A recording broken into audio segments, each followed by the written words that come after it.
Hello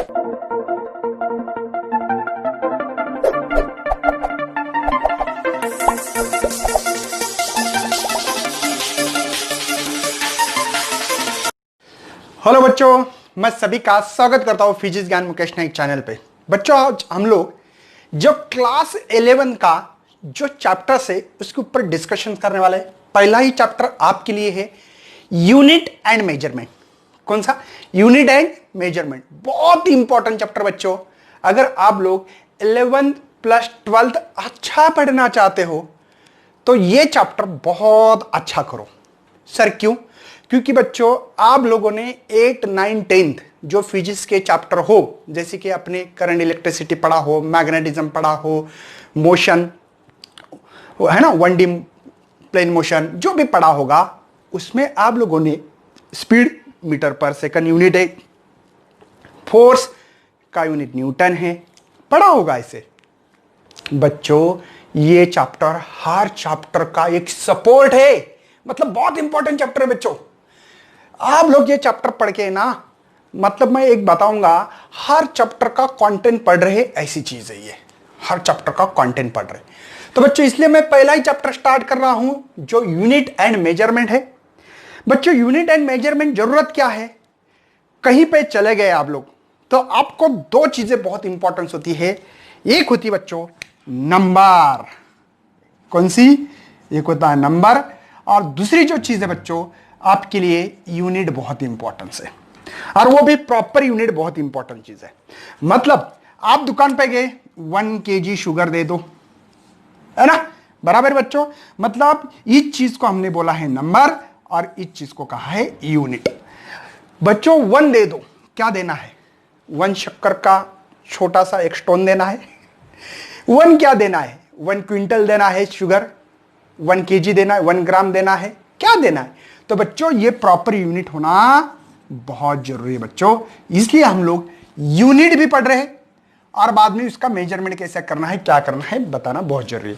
दूध लेने के गए 1 kg दूध दे दो, बोले केजी कहां से लाए भैया, लीटर में बोलो। तो प्रॉपर एक यूनिट होना बहुत जरूरी है, क्योंकि बच्चों उसके लिए एक नंबर और एक प्रॉपर यूनिट की बहुत जरूरत होती है। इसलिए बच्चों आज हम लोग सबसे पहले यहां पे जो पढ़ने जा रहे हैं, पहले यूनिट क्या होता है उसके प्रॉपर डिफाइन देखेंगे कि यूनिट किसको कहा जाता है। तो यूनिट क्या है क्या नहीं बात करने वाले बच्चों। यूनिट की मेरे ख्याल से जो डिफाइंड है बच्चों ऐसे होना चाहिए, the reference use two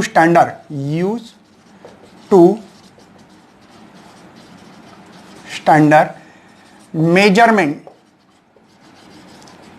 of physical quantity. कोई फिजिकल क्वांटिटी को मेजर करेंगे, physical quantity is called as unit. मतलब बच्चों एक कोई भी फिजिकल क्वांटिटी को मेजर करने के लिए एक कोई तो रेफरेंस स्टैंडर्ड होना। जैसे कि एग्जांपल 1 kg, एक देखो एक स्टैंडर्ड है, मेजर करने का एक स्टैंडर्ड है बच्चों, केजी। कोई भी फिजिकल क्वांटिटी, जैसे कि 1 kg आलू दे दो, तो कोई भी एक फिजिकल क्वांटिटी जो होगी, जैसे कि लेंथ गिनने का, ये मास गिनने की क्वांटिटी बच्चों, फिजिकल क्वांटिटी कौन सी है? मास। उसका स्टैंडर्ड मेजरमेंट करने के लिए एक रेफरेंस है मेरे पास केजी का। किसी ने कहा है कि चलो लेंथ गिनो, यहां से मेरा गांव 10 किलोमीटर है ना, हम लोग मीटर में गिनते बच्चों, तो आपको ऐसा यूनिट होता, बता दूंगा आपको, समझो इतना मीटर है, 1000 मीटर है। बात समझ में आ रही? तो एक स्टैंडर्ड यूज की वाला है बच्चों। मतलब एक रेफरेंस, ऐसा एक रेफरेंस है जो स्टैंडर्ड है बच्चों, जो कोई फिजिकल क्वांटिटी को मेजर करने के काम आता है, उसको यूनिट कहते हैं। ओके, कोई टेंशन है बच्चों? बात समझ में आ रही है? ये जो यूनिट है बच्चों, it should be easily available होते। कुछ इसकी प्रॉपर्टीज है, ये कहीं पे भी अवेलेबल होते। आपके बुक्स में नहीं दिया है बच्चों, मुझे पता है, लेकिन मैं आपको बता रहा हूं, ये इजीली अवेलेबल होता है। 1 kg का मास, सर मेरा गुम गया, चोरी गया, क्या दूसरे दिन नहीं मिलेगा? इजीली मिलता है, इजीली अवेलेबल होता है।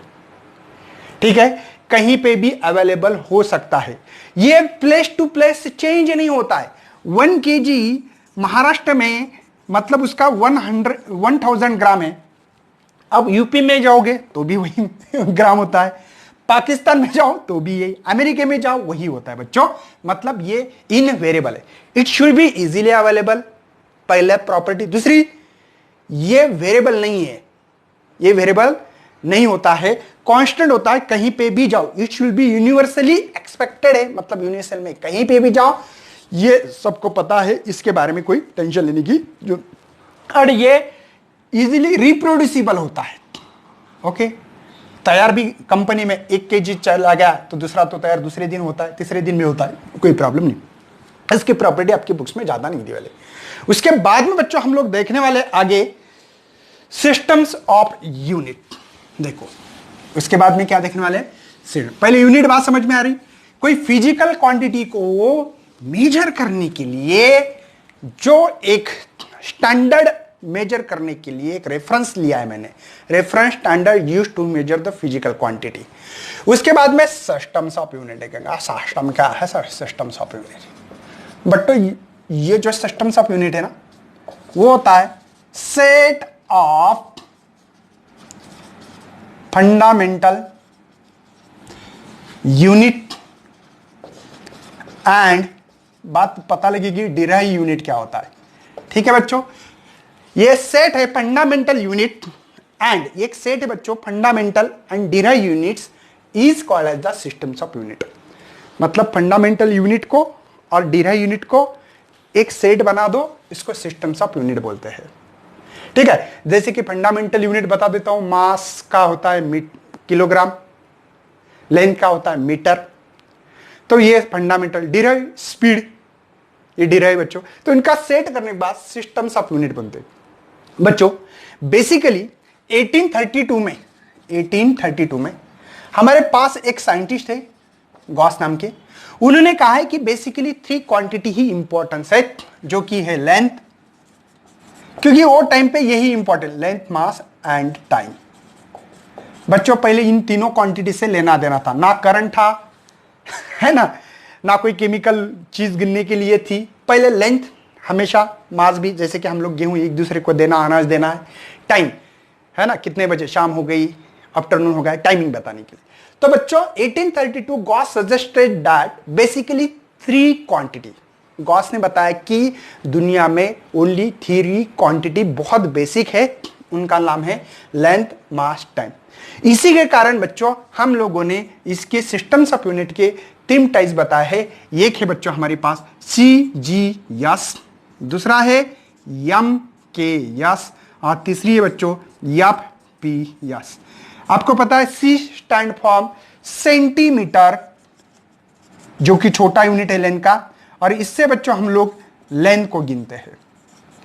ठीक है, दूसरा है ग्राम, ग्राम है मास के लिए बच्चों, मास गिनते हैं इससे। और तीसरी जो है सेकंड, ये तो सबको पता ही है कि जो कि हम लोग इससे हम लोग टाइम मेजर कर सकते हैं। आपको दिखाई तो दे रहा भैया, कोई टेंशन तो नहीं है? ओके, ऑल इज वेल है ना। चलो नेक्स्ट बता रहा हूं बच्चों आगे। उसके बाद में बच्चों 3 क्वांटिटी है, सेंटीमीटर, ग्राम, सेकंड, है ना, किसके लिए यूज करते ये भी बता दिया मैंने। दूसरी बात बच्चों ये है मीटर, ये हम केस मीटर, ये भी आपका लेंथ गिनने के लिए। किलोग्राम, किलोग्राम हम लोग यही ज्यादा करके इस्तेमाल करते हैं मास के लिए बच्चों। और ये आपका जो सेकंड, जो कि टाइम के लिए। ये FPS, ये बच्चों फुट है ना, जो कि आपका लेंथ के लिए। पाउंड, ये है बच्चों इसके लिए, और ये सेकंड, तीनों टाइम भी सेकंड है टाइम के लिए। बच्चों ये ना ब्रिटिश लोग इस्तेमाल करते थे, इसलिए तो अभी भी प्लॉट कितने स्क्वायर फुट है, बात का समझो।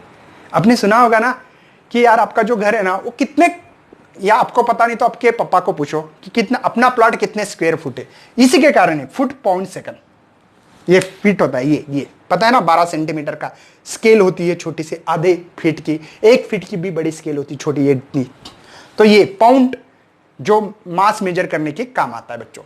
तो ये बेसिकली 3 इनकी क्वांटिटी में डिवाइड किया गया है, सॉरी ये यूनिट में डिवाइड किया गया सिस्टम में, CGS, MKS, FPS। उसके बाद में क्या हुआ बच्चों, सिस्टम SI यूनिट आ गए। देखो बाद में क्या हुआ बच्चों कि अलग अलग कंट्री के लोग कंफ्यूज हो रहे थे सभी, यार इनके यूनिट ये है, इनके ये है, क्या करूं, किसके यूनिट मान लूं। और जब हम लोग डेटा एक्सचेंज करते थे one country to the another country, जैसे कि अमेरिका ने भारत को कुछ भेजा तो उनका यूनिट अलग, हमारा यूनिट अलग, तो हम सोचते थे ये क्या भेजा है, तो साइंटिस्ट लोग मतलब साइंटिफिकली सोचना पड़ता था। और हम सभी लोग इतने एजुकेटेड तो नहीं होते ना, है ना। तो बच्चों इसीलिए क्या किया गया, सभी देश इकट्ठा आ गए और पेरिस में 1971 में एक कॉन्फ्रेंस लेगी और उस कॉन्फ्रेंस में एक यूनिट ऐसे माने गए कि सभी दुनिया को यह मानना पड़ेंगे यही यूनिट्स है, यही इसके एकक है। मतलब जैसे कि बच्चों 1971 में एक कॉन्फ्रेंस 11 कॉन्फ्रेंस हुई थी, उसमें ऐसा यूनिट आ गया बच्चों, इसका नाम है बच्चों सिस्टम इंटरनेशनल यूनिट। कौन सा? सिस्टम इंटरनेशनल यूनिट, ये बताए गए। और ये जो थे बच्चों इसको फंडामेंटल यूनिट क्वांटिटी और ये भी बताते हैं। इसकी थी बच्चों लेंथ, उसके बाद में मास और ये टाइम, उसके बाद में बच्चों टेम्परेचर। मैं इलेक्ट्रिक करंट नहीं, ओनली करंट लिख रहा हूं, आपको इलेक्ट्रिक करंट लिखना है 1 2 3 4 5। उसके बाद में ल्यूमिनियस इंटेंसिटी है, मैं इंटेंसिटी लिख रहा हूं, ठीक है ना। Length, mass, time, temperature, current, intensity. उसके बाद में बच्चों और भी कोई क्वांटिटी है जैसे कि अमाउंट ऑफ सब्सटेंस, और कौन सी है? अमाउंट ऑफ सब्सटेंस, ठीक है। ये 7 क्वांटिटी दी गई बच्चों। मतलब ये फंडामेंटल क्वांटिटी भी बोलते हैं। मतलब सिस्टम इंटरनेशनल यूनिट में ये जो यूनिट है बच्चों लेंथ के लिए, जैसे कि मैं बताऊंगा आपको इस क्वांटिटी सीधा सीधा लिख दूंगा यहां पे, तो आपको पता लगेगा। आपकी बुक्स में जैसे दी वैसे ही देता हूं। चलो ठीक है, सिस्टम इंटरनेशनल इतना बताऊंगा क्योंकि उसके बाद में फंडामेंटल यूनिट और डेरा यूनिट क्या होते हैं बात करेंगे, ओके, बाद में बताऊंगा। ये सिस्टम इंटरनेशनल यूनिट में बच्चों लेंथ के लिए जैसे कि मीटर माना है, मास के लिए केजी ये ऐसा यूनिट माना है, सेकंड माना है इसके लिए, टेम्परेचर के लिए केल्विन माना है। तो बात करते हैं बच्चों उसके बाद में हम लोग कि यहाँ पे कौन कौन सी क्वांटिटीज होती है एंड यूनिट्स होते हैं। तो सबसे पहले बच्चों हम लोग बेसिकली बात कर रहे हैं बच्चों, आज कुछ ज्यादा खास लेक्चर नहीं होने वाला है, ठीक है ना। लेकिन आपके लिए सबसे पहले बच्चों 2 क्वांटिटी होती है। एक होती है फंडामेंटल क्वांटिटी, देखो फंडामेंटल क्वांटिटी, बाद में यूनिट की डिफाइन देखेंगे।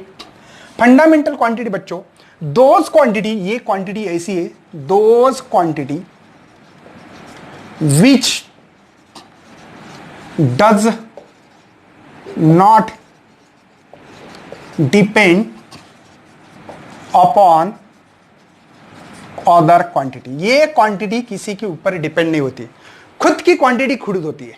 जैसे कि एग्जांपल बच्चों इसका कोई फार्मूला तैयार होता नहीं बेसिकली, हाँ फार्मूले के ऊपर फार्मूला तैयार कर सकते, लेकिन बेसिकली उनका कोई फार्मूला नहीं है। जैसे कि लेंथ है बच्चों,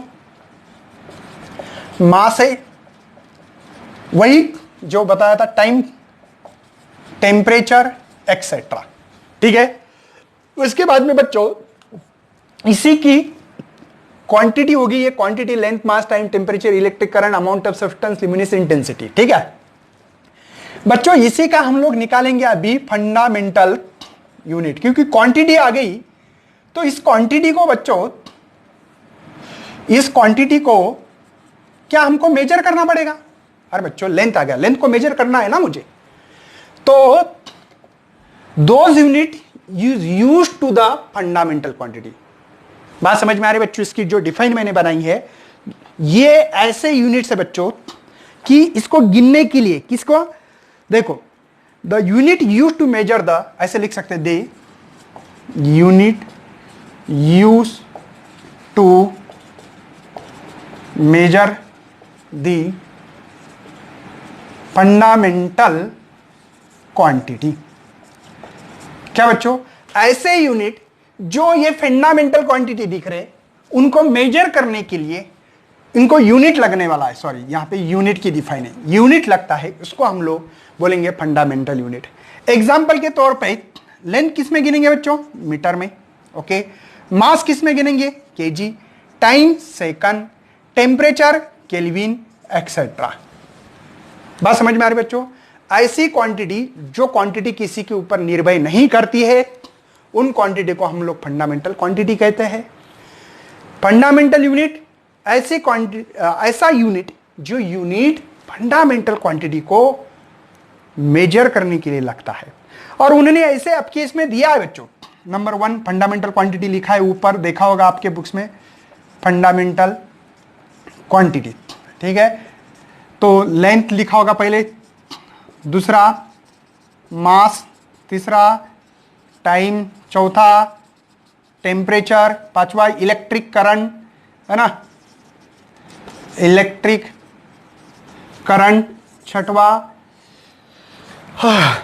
अमाउंट ऑफ सब्सटेंस लिखो या इंटेंसिटी लिखो, कोई प्रॉब्लम है। और यहां पे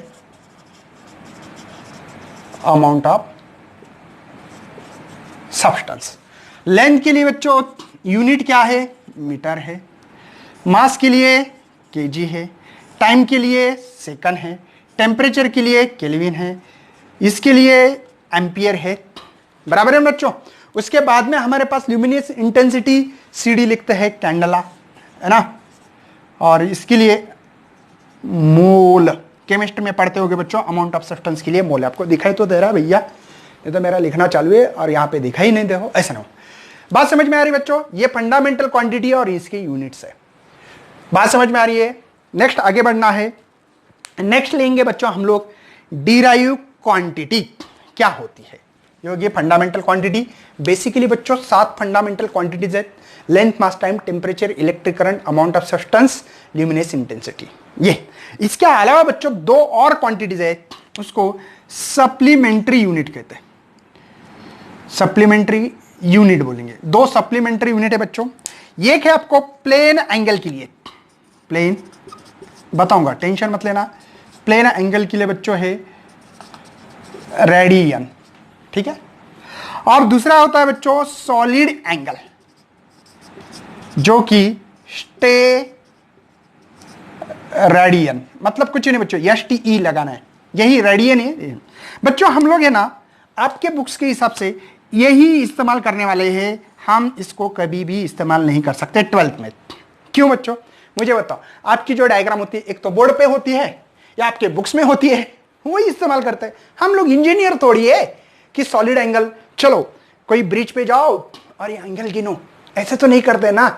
कोई बॉल है, उसका गिन के दिखाओ एंगल, बॉल के अंदर का ये निकालो, इसका ये निकालो, ऐसे नहीं करते। प्लेन जो बुक्स में दिए वाली है या बोर्ड पे लिखी वाली हो, वही हम लोग सॉल्व करते हैं, बाकी नहीं करते बच्चों। इसलिए हमेशा ध्यान में रखना मेरे भाई, हम लोग ओनली एंड ओनली यूज करेंगे प्लेन एंगल, और शॉर्टकट में RAD हमेशा लिखेंगे। रेडियन लिखने की जरूरत नहीं, RAD लिखेंगे, रेडियन। सॉलिड एंगल हम लोग इस्तेमाल नहीं करते, आपको पता होना चाहिए सॉलिड एंगल का यूनिट, लेकिन स्टे रेडियन है। इसके अलावा बच्चों मेरे भाई हम लोग आगे बढ़ रहे हैं नेक्स्ट, कि यहां पे डिराइव क्वांटिटी के एग्जांपल लेकिन कल देखना पड़ेगा बच्चों, पॉसिबल नहीं होगा आज की वीडियो में, मुझे पता है, क्योंकि बहुत बड़ा लेक्चर हो जाएगा बच्चों। सबसे पहले हम लोग देखने वाले हैं यहां पे डिराइव क्वांटिटी, जैसे फंडामेंटल क्वांटिटी वैसे डिराइव क्वांटिटी। ये क्वांटिटी डिपेंड होती है बच्चों, है ना। दोज क्वांटिटी देखो, those quantity which depend upon, किसके ऊपर, फंडामेंटल क्वांटिटी। ये क्वांटिटी फंडामेंटल क्वांटिटी के ऊपर डिपेंड है, या दो से ज्यादा क्वांटिटी के ऊपर डिपेंड करती है, इसको डिराइव क्वांटिटी बोलते हैं। बताऊंगा, टेंशन मत। एग्जांपल सर, सिंपल एग्जांपल बताओ। एरिया पता है बच्चों, लेंथ इनटू ब्रीथ। देखो 2 क्वांटिटी का कंबाइन है, हाँ, मल्टीप्लिकेशन डिवीजन जो भी होगा, जो प्रोसेस हो गए, एरिया है कि नहीं, समझ में आ रहा है डिराइव क्वांटिटी क्या है। ओके, उसके बाद में सर डेंसिटी बताओ, रो बोलते हैं मास पर यूनिट वॉल्यूम, पता है बच्चों। उसके बाद में और एक बताओ सर, स्पीड पता है बच्चों, डिस्टेंस अपॉन टाइम। स्पीड मतलब डिस्टेंस अपॉन टाइम। और बहुत सारी क्वांटिटी आप लोगों ने पढ़ा होगा बच्चों, वर्क मतलब क्या, फोर्स इंटू डिस्प्लेसमेंट। कितनी क्वांटिटी बताओ यार, बहुत सारी क्वांटिटी बता सकता हूं बच्चों। आपको तो डिराइव क्वांटिटी जितने चाहो उतने आप लोग निकाल सकते हैं अलग अलग बुक्स में, हाँ, लेकिन फंडामेंटल 7 ही क्वांटिटी है, length, mass, time, temperature, electric current, amount of substance, luminescence intensity. और दो supplementary, plane angle and solid angle. बोलना मत, समझ में आ रहा है बच्चों? ये हो गया, मतलब ये क्वांटिटी देखो, फंडामेंटल क्वांटिटी लेंथ, हाँ ब्रीथ भी है, मास फंडामेंटल क्वांटिटी है, ये सर डिराइव क्वांटिटी, हाँ लेकिन पता है, लेकिन लेंथ मास टाइम देखो LBH, अरे वॉल्यूम बताता है ना, length breadth into height, fundamental length है, ब्रीथ भी हाइट भी लेंथ है ना, speed distance upon time, length divided by time, fundamental quantity है बच्चों ये दो, इससे डिराइव क्वांटिटी बन गई ना। तो चलो बच्चों, इसके लिए डिराइव यूनिट लगेगा, यूनिट तो मेजर का डिराइव यूनिट। बच्चों क्या लिखेंगे डिफाइन, सेम टू सेम लिखना है हमको यहां पे, द यूनिट यूज, देखो unit use to measure derive quantity, derive quantity, ओए मतलब डिराइव क्वांटिटी को मेजर करने के लिए एक यूनिट लगेगा, उसको हम लोग डिराइव यूनिट बोलेंगे। जैसे कि एरिया का बताओ, इसके एग्जांपल बताओ सर। देखो लेंथ मीटर में, ये ब्रीथ भी मीटर में, तो एरिया का हम लोग ऐसे लिखते हैं ना, 2 मीटर स्क्वायर, लिखा होगा आपने, ठीक है मैंने नंबर लिया लेकिन मीटर स्क्वायर। सर डेंसिटी बताओ, मास गिनते हैं केजी में। और वॉल्यूम, वॉल्यूम का फार्मूला क्या बच्चों, length into breadth into height, तो मीटर मीटर मीटर का क्यूब, ठीक है। स्पीड, डिस्टेंस मतलब लेंथ मीटर में, टाइम सेकंड में, वर्क बच्चों ठीक है, इसका मैं बताऊंगा फोर्स इंटू डिस्प्लेसमेंट, फोर्स का यूनिट न्यूटन होता है सेकंड, इसी को बच्चों वर्क को वैट में भी लिखते, वैट, हाँ ठीक है, साइंटिस्ट के नेम होते हैं, बात करेंगे अगले लेक्चर में।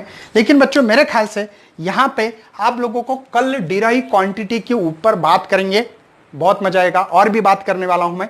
इसके लिए इनका सम कन्वेंशन, मतलब आपके पास जो है बच्चों कुछ साइन कन्वेंशन है, उसके लिए यूनिट बड़ा लिखना चाहिए, छोटा, कैपिटल लेटर, स्मॉल लेटर, ये सभी चीजें की बात करेंगे। तो बच्चों इस वीडियो को ज्यादा से ज्यादा शेयर करो, मैं बहुत डिटेल में कंटेंट लेने वाला हूं बच्चों, ज्यादा शेयर करना है, लाइक करना है, अगर नए हो तो सब्सक्राइब करना है। तो thanks for watching this video and best luck for your study.